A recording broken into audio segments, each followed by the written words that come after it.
হবে?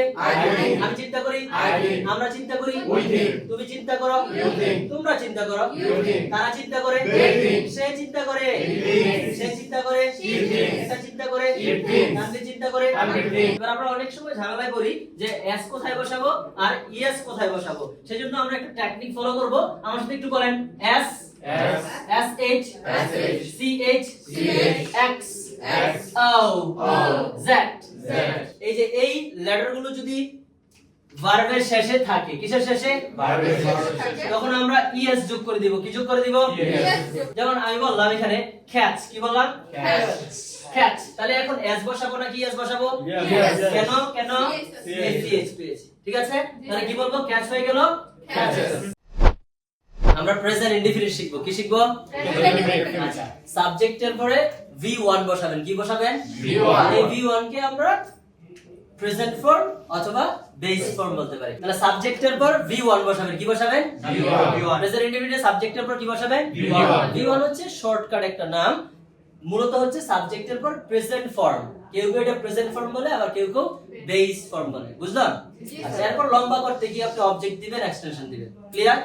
আচ্ছা, তাহলে বলেন তো, আই আমি, উই আমরা, ইউ তুমি, ইউ তোমরা। ইউ দিয়ে তুমিও বোঝায়, আবার তোমরাও বোঝায়। দেই তাহারা, হি সে ছেলে অর্থে, নাকি? এরপর সি সে, এটা মেয়ে অর্থে ব্যবহার করব। ইট ইহা, আর একজনের নাম আমি দিলাম তানভীর, তানভীরিত থাকবে, নাকি? জি স্যার। ওকে, বাস। তাহলে সাবজেক্টের পরে ভার্বের বেস ফর্ম বসাবো। ক্লিয়ার ব্যাপারটা? আচ্ছা, যদি আমি বলি আমি কিনি, তাহলে কি বলবো? I buy. বলেন একটু, আই বাই। আমি কিনি, আই বাই। আমরা কিনি, উই বাই। তুমি কিনো, ইউ বাই। তোমরা কিনো, ইউ বাই। তারা কিনে, দে বাই। কিন্তু সে কিনে তখন বলবো হি বাইস। কি বলবো? অর্থাৎ থার্ড পারসন সিঙ্গুলার নাম্বার আসলে ভার্ব শেষে একটা কি দিতে হয়? এস অথবা ইএস দিতে হয়। এবার আমরা অনেক সময় ঝামেলায় পড়ি যে এস কোথায় বসাবো আর ইএস কোথায় বসাবো। সেজন্য আমরা একটা টেকনিক ফলো করব। আমার সাথে একটু বলেন, S SH CH X O Z S SH CH X O Z।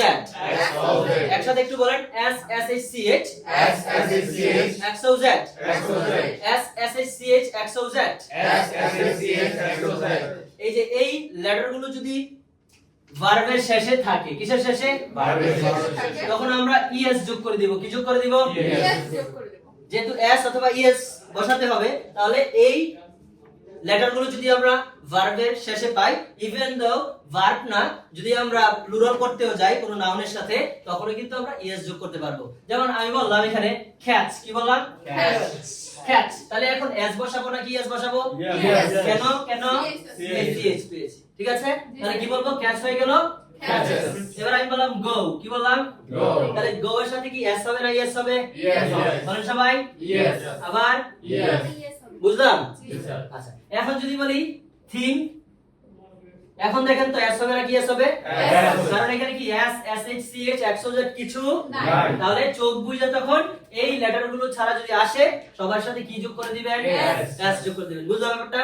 আচ্ছা, তাহলে দেখেন তো, সে কিনে কি বলবো? হি বাই। সে কিনে হি বাই। সে কিনে হি বাই। এটা কিনে হি বাই। তানভীর কিনে তানভীর বাই। ক্লিয়ার ব্যাপারটা? ওকে, তাহলে বলেন তো, আমি চিন্তা করি কি হবে? আমি চিন্তা করি, আমরা চিন্তা করি, তুমি চিন্তা করো, তোমরা চিন্তা করো, তারা চিন্তা করে, সে চিন্তা করে, সে চিন্তা করে, এটা চিন্তা করে, তানভীর চিন্তা করে, আমার ভাই চিন্তা করে, আমার বোন চিন্তা করে, ডোনাল্ড ট্রাম্প চিন্তা করে, ডক্টর ইউনূস চিন্তা করে। তাহলে আমরা হি সি ইট, কোন ব্যক্তি একজন, কোন ব্যক্তি একজন, বস্তু একটি, বস্তু একটি, প্রাণী একটি, প্রাণী একটি। তাহলে হি সি ইট, কোন ব্যক্তি হলে কয়জন? একজন। বস্তু হলে কয়টি? একটি। প্রাণী হলে কয়টি? একটি। তখন আমরা কি দিব? এস বা ইএস যোগ করে দেব। বুঝলাম? আচ্ছা আচ্ছা, আপনারা একটা ভার্ব দিবেন এবং প্রত্যেকটা সাবজেক্ট দিয়ে একটা ভার্বকে একদমই বলার চেষ্টা করবেন, তাহলে আপনার ফ্লুয়েন্সি চলে আসবে এবং জড়তা কেটে যাবে। আমি একটু দেখাই দিচ্ছি, এভাবে আপনারা ট্রাই করবেন। ওকে, তখন দেখবেন আপনার ভুল হওয়ার সম্ভাবনা কম থাকবে। আমি কিনি আই ভাই, আমরা কিনি উই ভাই, তুমি কিনো ইউ ভাই, তোমরা কিনো ইউ ভাই, তারা কিনে দে ভাই, সে কিনে হি ভাই, সে কিনে সি ভাই, সেটা কিনে ইট ভাই, রানা কিনে রানা ভাই। এভাবে আপনারা ট্রাই করবেন। বুঝলাম? জি স্যার। আচ্ছা, সবাই একটু ট্রাই করে দেখি। এই ভাইকে একটু বলেন তো, একদমই বলার চেষ্টা করেন তো। আমি